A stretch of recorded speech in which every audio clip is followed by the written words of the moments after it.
Shalom, senang bisa berjumpa dengan Bapak Ibu Saudara-saudara. Hari ini saya akan berkhotbah dengan judul Gereja adalah Rumah Doa. Untuk apa Tuhan menebus kita, menyelamatkan kita, mati di kayu salib untuk kita. Mari kita membaca dua ayat dari Matius pasal 21 ayat 12 dan 13. Alkitab berkata demikian, kita baca bersama-sama. Lalu Yesus masuk ke bait Allah dan mengusir semua orang yang berjual beli di halaman bait Allah.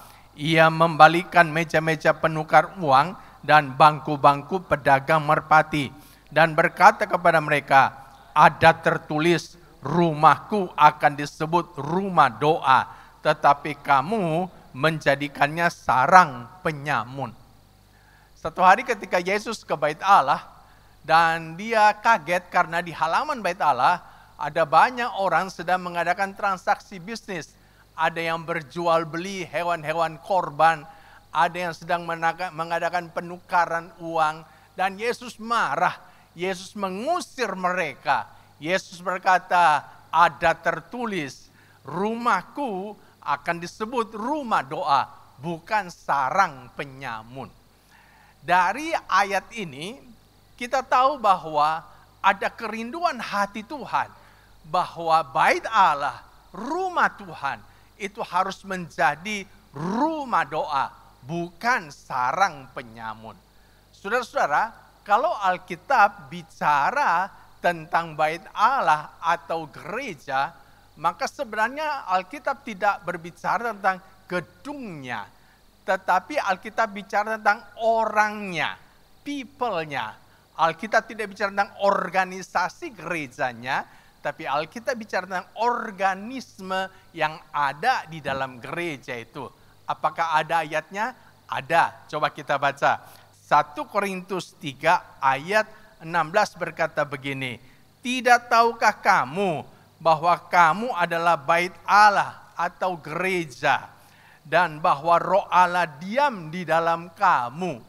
Jadi Bapak Ibu, kita semuanya ini orang-orang yang ada di dalam rumah Tuhan, orang-orang yang ada dalam bait Allah, itu adalah gereja Tuhan yang sesungguhnya. Dan ketika kita melihat kerinduan hati Tuhan, dia ingin supaya bait Allah itu menjadi rumah doa, maka sesungguhnya dia merindukan saudara dan saya ini menjadi rumah doa. Katakan amin. Sekali lagi saya mengulangi, Tuhan merindukan saudara dan saya menjadi rumah doa. Kapankah kita menjadi rumah doa? Kita akan menjadi rumah doa ketika berdoa menjadi gaya hidup kita, kesukaan kita, kesenangan kita, kegemaran kita, yang kita lakukan kapanpun, dimanapun, dalam situasi apapun. Kita bisa berdoa waktu kita ada di dalam rumah kita, di dalam kamar pribadi kita. Kita juga bisa berdoa waktu kita ada dalam gereja kita. Kita juga bisa berdoa waktu kita ada di kantor kita. Di mana saja kita bisa berdoa. Waktu break time di kantor kita bisa lakukan doa kita. Waktu kita lagi menunggu anak, mengantar anak ke sekolah, lagi menunggu anak keluar dari sekolah, kita bisa berdoa. Waktu lagi di jalanan, lagi nyetir mobil, kita bisa berdoa.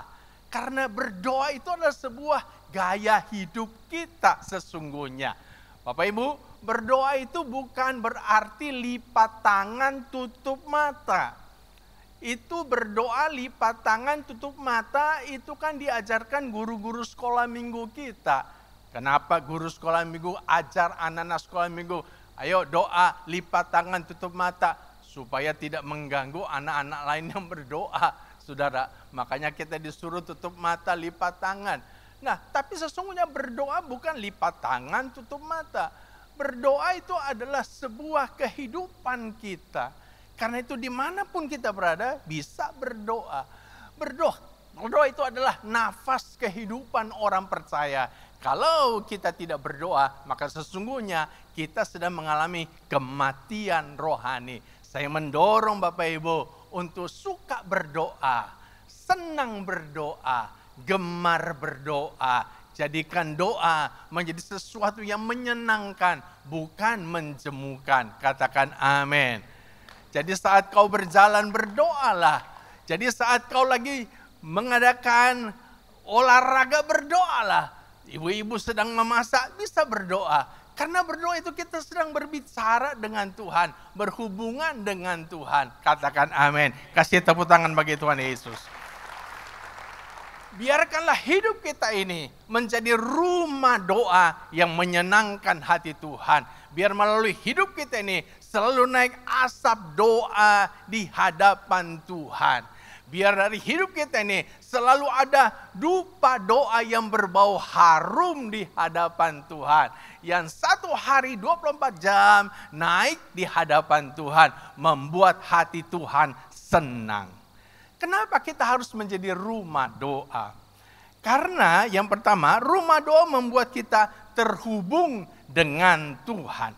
Coba lihat Tuhan Yesus. Dalam Injil Markus pasal 1 ayat 35, Alkitab berkata begini, pagi-pagi benar, waktu hari masih gelap, ia bangun dan pergi keluar. Ia pergi ke tempat yang sunyi dan berdoa di sana. Alkitab mencatat pagi-pagi benar.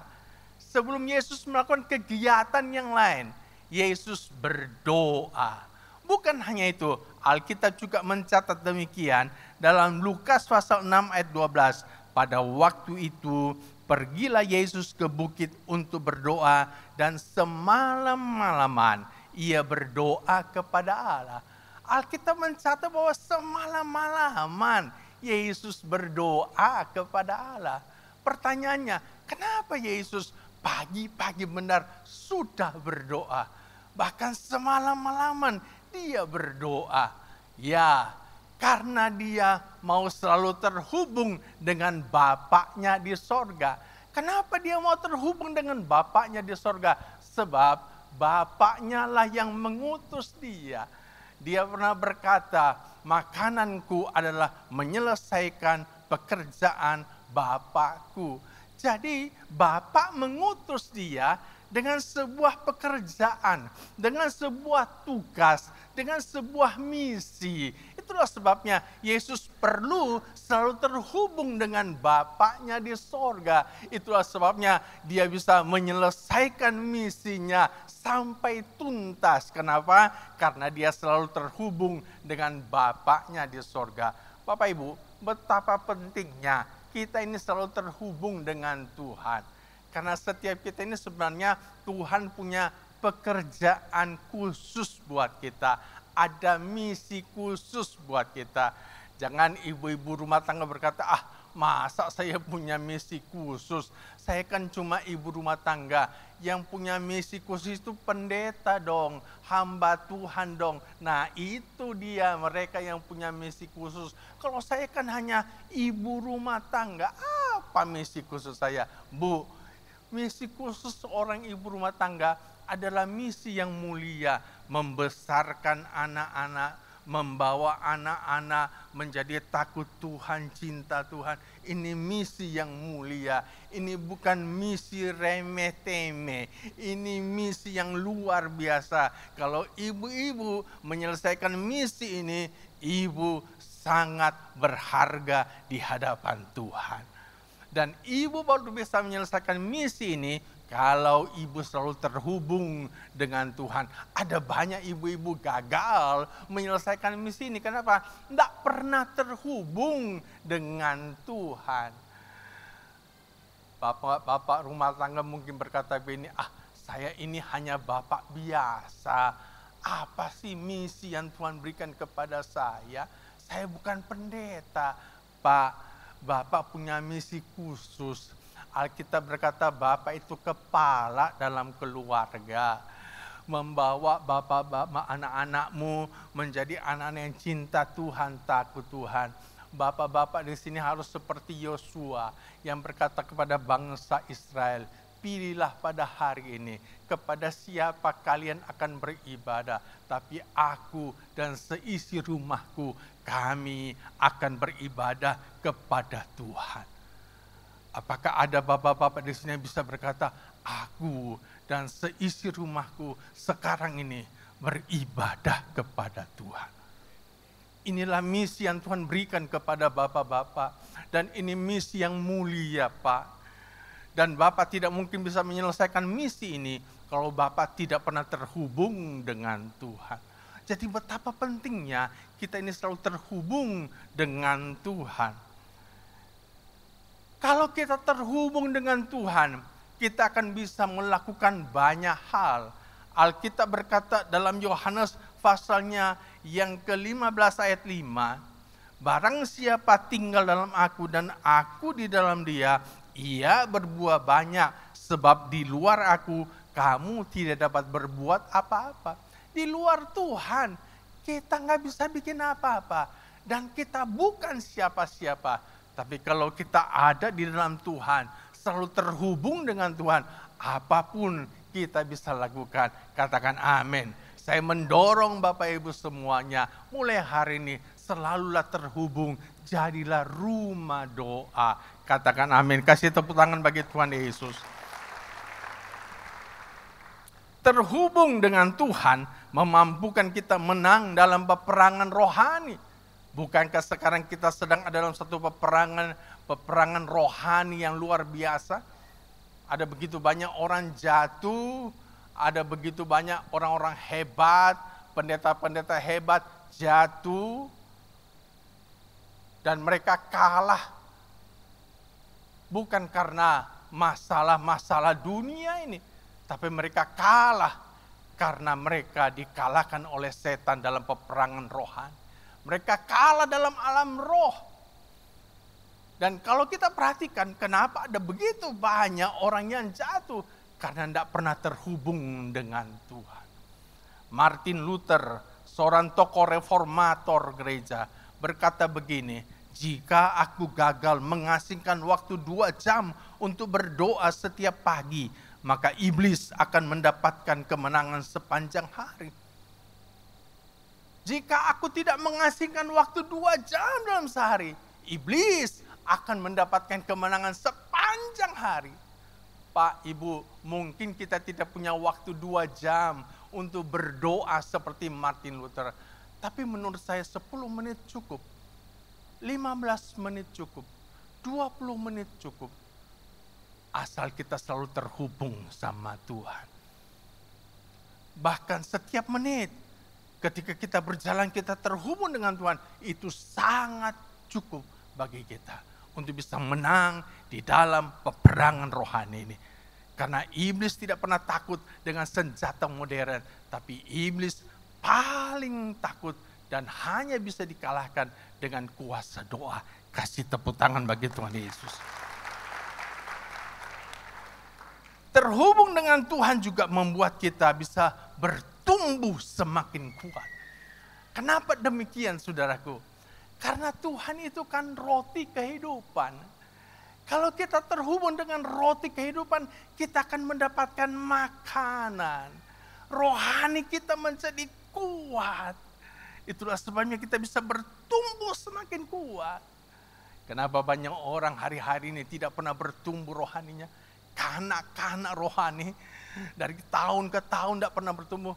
Tidak pernah makan makanan rohani. Karena nggak terhubung dengan makanan rohani. Alkitab juga berkata Yesus itu adalah air kehidupan. Lah kalau kita selalu terhubung dengan air kehidupan, kita akan disegarkan setiap hari. Itulah sebabnya kita bertambah kuat, katakan amin. Alkitab juga berkata Tuhan itu adalah sumber kekuatan. Kalau kita terhubung dengan sumber kekuatan, kita akan bertumbuh semakin hari semakin kuat. Kasih tepuk tangan bagi Tuhan Yesus.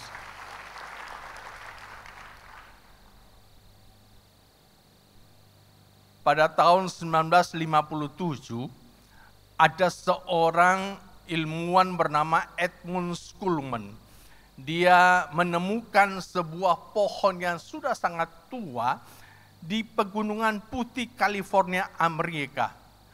Dan ketika diselidiki, ternyata pohon ini sudah berusia 4.854 tahun pada waktu tahun 2022. Nah, saudara-saudaraku, pohon ini diberi nama Metusela. Dan pohon ini ternyata tercatat sebagai pohon tertua di dunia di Guinness World Record. Dan pohon ini bisa bertahan sekian ribu tahun dari kondisi lingkungan yang sangat ekstrim. Seperti suhu yang sangat ekstrim, tingkat pH yang berbeda, dan ketinggian yang sangat tinggi. Ketika diselidiki, kenapa pohon ini bisa bertahan ribuan tahun dan tetap hidup ribuan tahun?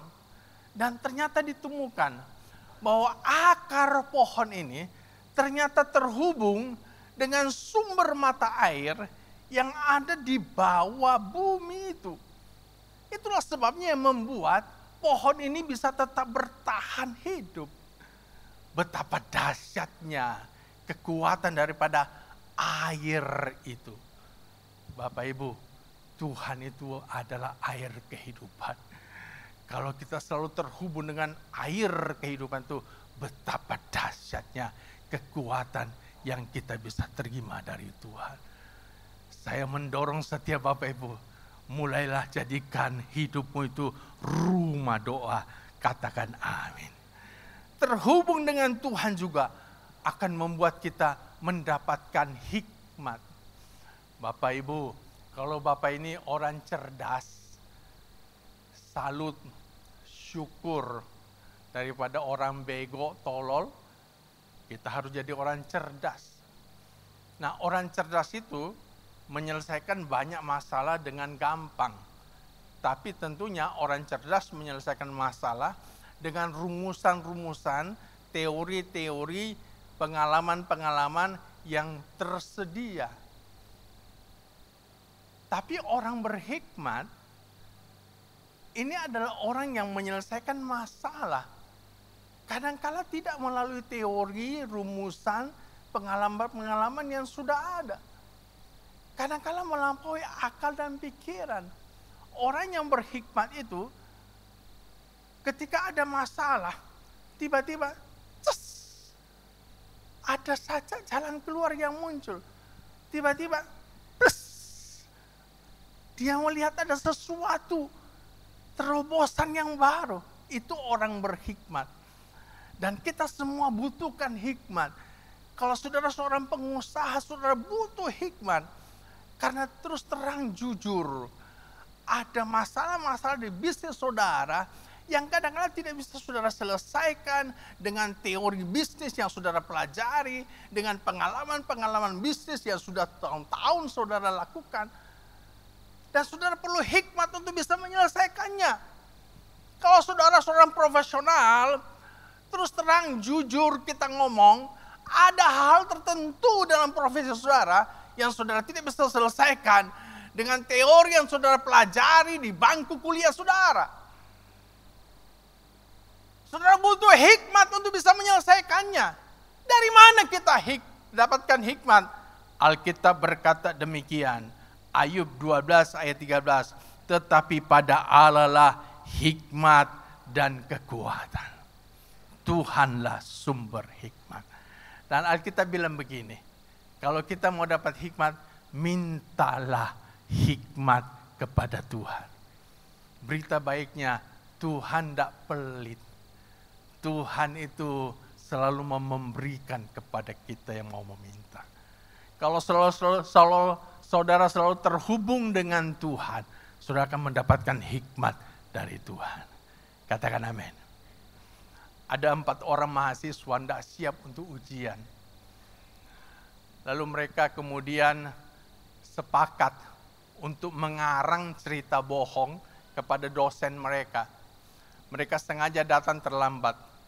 Ujiannya jam 9, mereka tiba di kampus jam 10. Mereka menghadap dosen.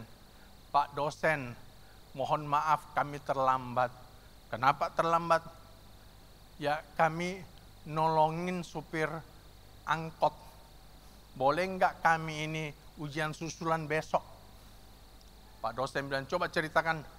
Begini, Pak dosen, kami waktu datang ke kampus, kami numpan angkot. Di tengah jalan ban bocor, ban mobil itu bocor. Lalu sopir angkot dia ganti ban. Sopirnya sudah tua Pak dosen, kami kasihan, tidak tega, makanya kami bantuin ganti ban. Itu yang menyebabkan kami terlambat tiba di kampus. Pak dosen kemudian diam sebentar, oke, kalau begitu saya izinkan kalian besok ujian susulan.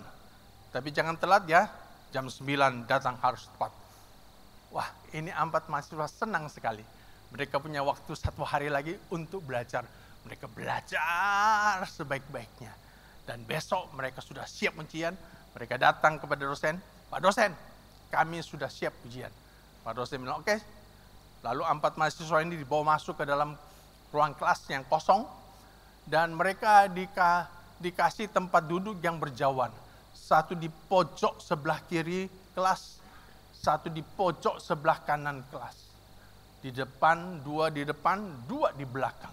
Dan dosennya duduk di tengah kelas. Lalu soal dibagikan. Soalnya cuma 1. Pertanyaannya, ban mobil mana yang bocor kemarin? Dan 4 mahasiswa itu bingung menjawabnya. Kenapa? Mereka belum sepakat. Aduh, akhirnya ada yang jawab ban sebelah kiri depan. Ada yang jawab ban sebelah kanan depan. Ada yang jawab ban sebelah belakang kiri. Ada yang jawab ban sebelah kanan belakang. Dan ketahuan bohongnya. Itu namanya hikmat, saudaraku. Kita butuhkan hikmat untuk bisa menjalani kehidupan kita. Sekali lagi, berita baiknya, hikmat itu ada pada Allah. Kita perlu terhubung selalu pada Tuhan. Kasih tepuk tangan bagi Tuhan Yesus.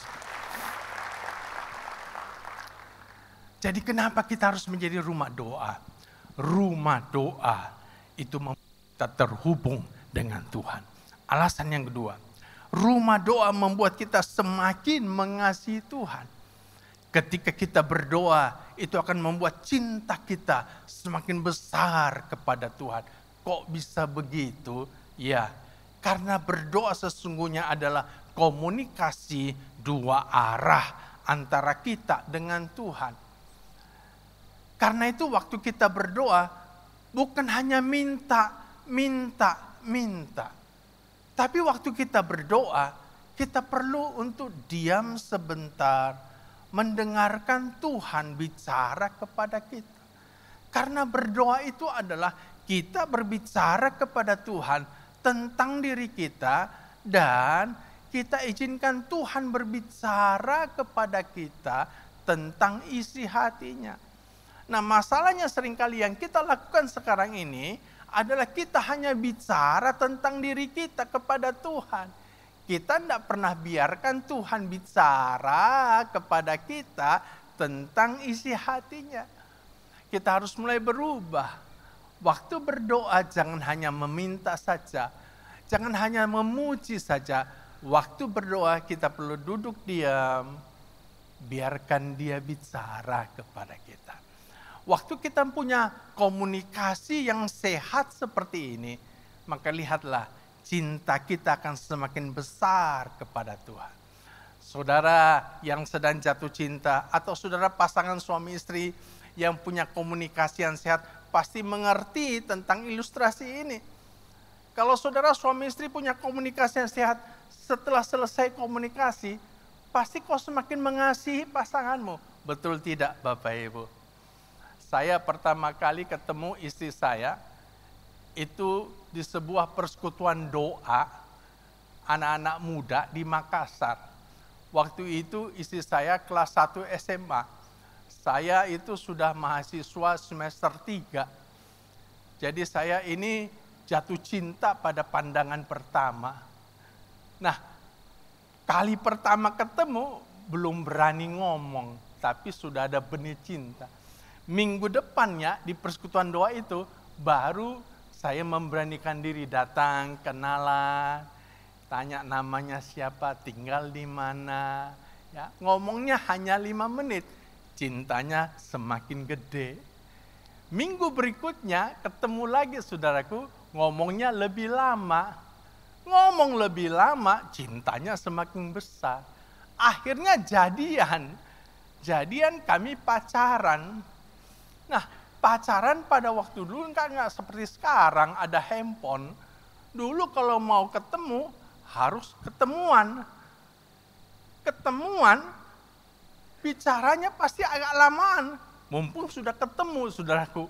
Ya, nah setiap ketemu, setiap bicara, karena lama bicaranya, cintanya semakin gede. Akhirnya kami menikah. Mungkin Bapak Ibu berkatakan dulu itu masih pacaran, masih jatuh cinta pada pandangan pertama. Kalau sekarang apakah begitu? Iya, sekarang pun begitu. Kami sudah menikah 32 tahun. Tapi tiap kali saya ngomong sama istri saya, maka saudaraku cinta saya semakin besar. Apalagi kalau kami ini misalnya saya keluar kota pelayanan dengan anak saya, atau istri saya keluar kota pelayanan, tidak ketemuan 1-2 hari, lalu hanya bicara di video call. Wah, habis tutup video call, kangennya semakin besar, cintanya semakin besar. Kenapa? Karena komunikasinya sehat. Saudara kalau punya komunikasi yang sehat, pasti akan seperti itu. Dengan Tuhan juga begitu. Kalau punya komunikasi yang sehat, setelah amin, aduh cintanya kok semakin besar kepada Tuhan. Semakin cinta Tuhan, semakin sayang Tuhan. Kalau saudara jadi rumah doa yang benar, saudara akan semakin cinta Tuhan, sayang Tuhan. Dan tidak akan ada yang bisa memisahkan saudara dengan Tuhan. Kasih tepuk tangan bagi Tuhan Yesus.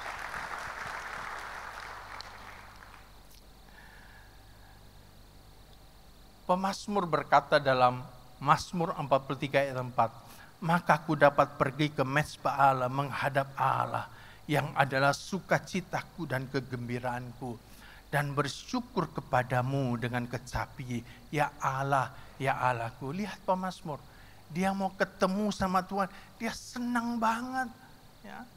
Dia tidak kesel, dia senang. Mau menghadap Allah, dia sukacita. Kenapa saudaraku? Karena kalau ketemu Tuhan, dia semakin cinta kepada Tuhan. Coba lihat bagian yang lain dalam Mazmur 84 ayat 2 dan 3. Betapa disenangi tempat kediamanmu, ya Tuhan semesta Allah. Jiwaku hancur karena merindukan pelataran-pelataran Tuhan. Hatiku dan dagingku bersorak-sorai kepada Allah yang hidup. Ini sangat puitis sekali ya ayat ini ya. Tapi saya senang dengan ayat ini. Menggambarkan betapa pemazmur begitu merindukan Tuhan. Jiwaku hancur karena merindukan pelataran-pelataran. Hatiku, dagingku bersorak-sorak. Wah, dia senang sekali. Pengen ketemu sama Tuhan. Karena dia cinta Tuhan. Dan setiap kali ketemu Tuhan, semakin cinta Tuhan. Pak, kalau kita datang dalam ibadah-ibadah seperti ini, kita ngalami perjumpaan dengan Tuhan, ada komunikasi yang sehat dengan Tuhan. Percayalah, saudara pulang ibadah ini, cintamu semakin besar kepada Tuhan. Saudara semakin sayang kepada Tuhan. Semakin mengasihi Tuhan. Tidak ada yang bisa memisahkan saudara dengan Tuhan. Saudara akan semakin lengket dengan Tuhan. Semakin dekat sama Tuhan. Tidak ada yang bisa menjauhkan saudara dari Tuhan. Tidak ada satupun masalah, penderitaan, salib. Tidak akan memisahkan saudara dengan Tuhan. Saudara akan semakin dekat dengan Tuhan. Percayalah. Biarkan saudara dalam ibadah ini mengalami perjumpaan dengan Tuhan. Selalu terhubung dengan Tuhan. Katakan amin. Kasih tepuk tangan bagi Tuhan. Alasan yang ketiga. Kenapa kita harus menjadi rumah doa? Sebab rumah doa mengubahkan kita. Roma 12 ayat 2 berkata begini, janganlah kamu menjadi serupa dengan dunia ini, tetapi berubahlah oleh pembaharuan budimu. Alkitab mengajar kita harus berubah. Dan ternyata salah satu cara yang Tuhan sediakan bagi kita untuk berubah adalah berdoa. Ya. Ada banyak orang berusaha untuk berubah, tapi nggak pernah berubah.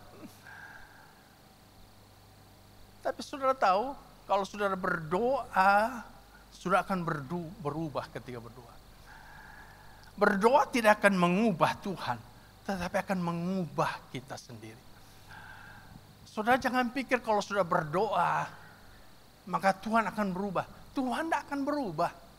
Kasihnya, kuasanya, karakternya itu tetap sama dulu, sekarang, sampai selama-lamanya. Nggak akan berubah karena saudara atau karena saya, nggak akan berubah. Jangan saudara pikir kalau saudara berdoa, maka Tuhan akan semakin mengasihi saudara. Tuhan akan, yang tadinya tidak mau nolong saudara, akan menolong saudara. Enggak. Tuhan tidak akan berubah karena saudara. Karena dia tidak pernah berubah dulu, sekarang, sampai selama-lamanya. Dia tetap sayang saudara. Kuasanya tetap dahsyat, hebat, luar biasa. Tapi kalau saudara berdoa, saudaralah yang akan berubah. Di gereja kami ada seorang mertua yang ciong sama mantunya. Dan akhirnya tadinya mereka tinggal serumah nih. Akhirnya ini mertuanya pisah, tinggal sendiri di sebuah apartemen. Dan pikirnya karena kalau sudah pisah rumah, hubungan pasti membaik.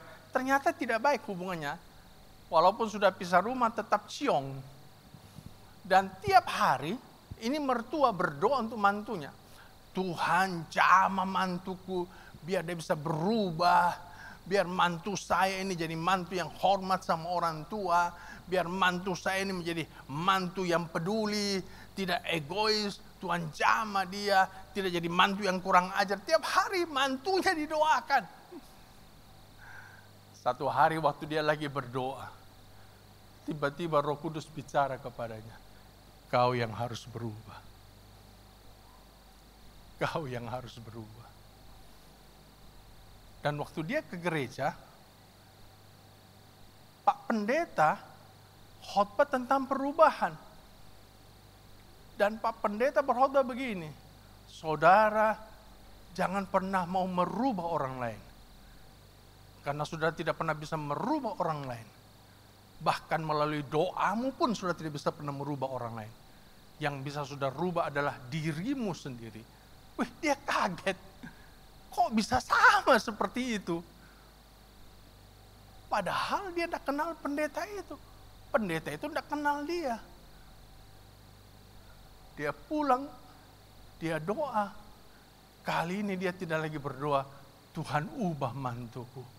Tapi dia berdoa gini, Tuhan ampuni aku. Akulah yang harus berubah. Dan sejak hari itu, dia benar-benar berubah. Dia jadi mertua yang mulai perhatikan mantunya. Dia jadi mertua yang tidak lagi cerewet.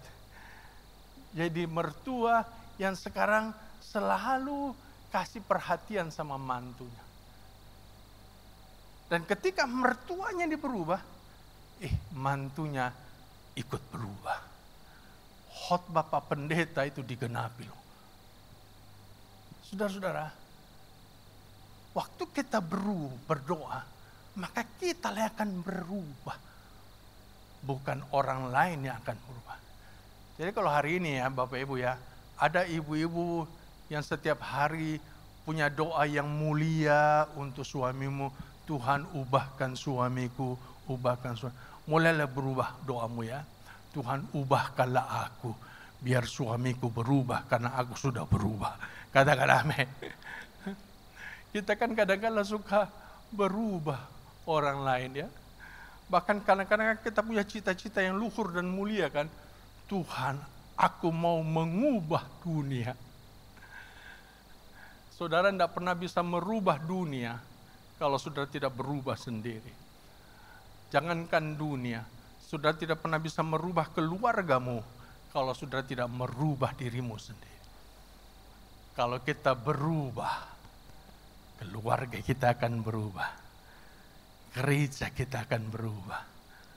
Komunitas kita akan berubah. Katakan amin. Kasih tepuk tangan bagi Tuhan Yesus. Yang terakhir, yang keempat. Kenapa kita harus jadi rumah doa? Ini sudah lewat waktunya ya. Soalnya timernya saya ngeliat. Sudah ya?